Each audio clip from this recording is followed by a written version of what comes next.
vie de christianisme comme si nous étions encore dans l'église catholique, parce que nous menons notre vie comme si nous sommes des religieux, mais nous ne sommes pas des religieux et des religieuses. Alléluia. Nous sommes des chrétiennes et nous sommes des gens qui sont nés de nouveau. Et notre modèle, c'est Jésus-Christ. Notre vie, c'est la parole de Dieu. Alléluia. Alléluia. Jusque-là, est-ce que quelqu'un comprend? Je peux continuer. Alléluia. Alléluia. Lorsqu'on est membre du royaume, on loue, on adore Dieu de façon naturelle. Amen. Alléluia. Amen. Tu ne peux pas, tu viens à l'église, on ne peut pas te dire d'adorer. C'est là où la Bible nous dit, tout le monde peut louer Dieu. Et c'est ce que j'ai constaté même dans notre assemblée. Quand c'est un moment de louer, tout le monde sait louer.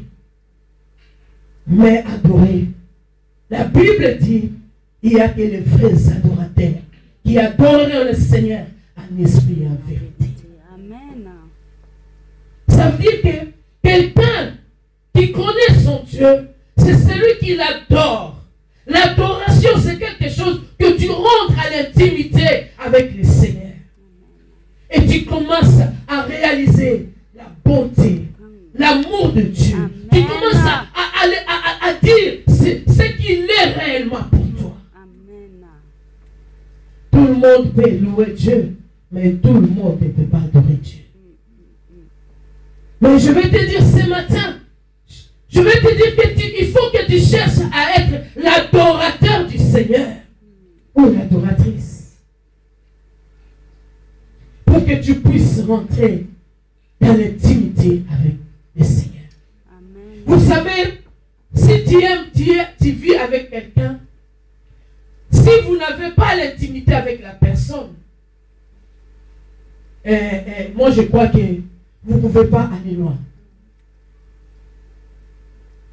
Vous ne pouvez pas aller loin. Parce que ça serait une vie superficielle. Amen. Vous allez vivre seulement comme ça. Vous voyez à la maison, bonjour, bonjour, bon, et c'est bon. Mais vous n'avez pas l'intimité. Vous n'avez pas le temps de s'asseoir, de parler, de communiquer. C'est ce qui se passe aujourd'hui à l'église. Nous venons à l'église. Nous venons prier tous les dimanches. Mais mes bien-aimés, il n'y a pas l'intimité avec notre Dieu. Après les dimanches, c'est fini. Il y a d'autres personnes même, ils ouvrent la Bible que les dimanches quand ils viennent à l'église. Il n'y a pas cette communion avec le Seigneur. Comment voulez-vous que Dieu puisse te révéler certaines choses? Comment voulez-vous que Dieu puisse te parler? Amen. Parce qu'il y a des gens qui viennent et disent, je cherche que Dieu me parle. C'est vrai, Dieu va te parler, peut-être à travers son serviteur. Mais tu dois chercher la communion, l'intimité avec le Seigneur pour que lui te parle personnellement. Amen, amen, amen. Moi, j'aimerais qu'à un moment, je sois avec mon mari, qui me parle, qui me sort les choses qui sont dans son cœur. Ces choses, ça peut se passer seulement quand nous sommes à l'intimité. Sans l'intimité, mes bien-aimés, des fois tu vas venir à l'église, tu vas prier, le pasteur va prier pour toi, mais toi-même, tu ne mènes pas une vie d'intimité avec le Seigneur. Toi-même, tu ne cherches pas la communion personnelle avec ce Dieu ou Mashiach. Donc, tu ne verras rien du tout. Tu vivras une vie chrétienne où un moment tu vas dire, Dieu n'agit pas dans ma vie, je suis fatigué, j'abandonne, je ne veux plus aller à l'église. Amen. Mais notre Dieu, il est le Dieu puissant, mes bien-aimés. Il est le Dieu qui agit. Et il est le Dieu qui parle à ceux qui le cherchent. Dimanche passé, j'ai dit, le Dieu que nous cherchons, il est le rémunérateur de ceux qui le cherchent. C'est lui qui nous rémunère. Quand nous cherchons réellement Dieu, il est celui qui nous paye par rapport à ce tu ne cherches pas, tu es superficiel, tu ne verras pas. Je ne peux pas vous mentir ce matin pour vous dire que Dieu, il est amour, mais Dieu veut les gens qui sont sincères avec lui. Et Dieu, les gens qui le cherchent de tout leur cœur. Alléluia. Le christianisme ce matin, c'est une vie de sainteté. C'est une vie de crainte. La Bible nous dit la crainte de l'Éternel, c'est le commencement de la sagesse. Amen. Amen. Souvent, les gens qui sont avec nous mardi, on essaie un peu de voir, de discuter. On a parlé souvent longuement sur la crainte de l'Éternel. C'est quoi la crainte de Dieu?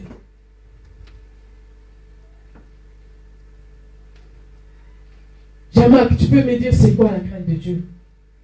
La crainte de Dieu, c'est tout d'abord le respect de sa parole. C'est-à-dire que si nous voulons que Dieu agisse dans nos vies, nous devons obéir à sa parole, marcher dans la crainte de son nom, et ainsi il agira. Mais la crainte, ce n'est pas la peur. Beaucoup assimilent la peur à la crainte. Mais avec Dieu, Dieu ne demande pas d'avoir peur de lui, Dieu nous demande de lui obéir. C'est-à-dire de donner son respect, et en retour, de donner. Alléluia.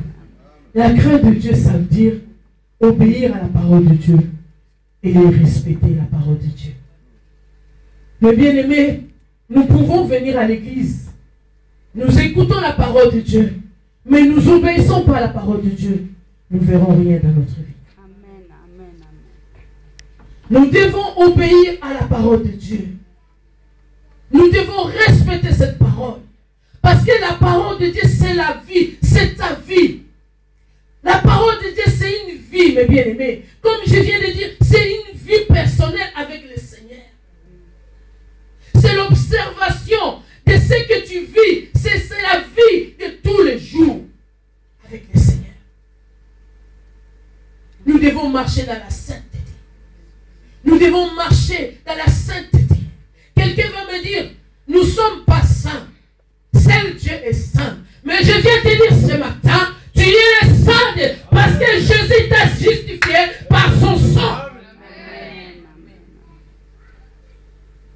Il nous appelle, nous sommes des saints parce que lui, il nous a purifiés. Il nous a lavés. À travers son sang, nous sommes justifiés. C'est pour ça que je dis, la parole de Dieu, la vie de Dieu, c'est un style de vie. Alléluia. Nous devons changer notre mentalité. De la façon où nous venons à l'église. De la façon où nous nous comportons.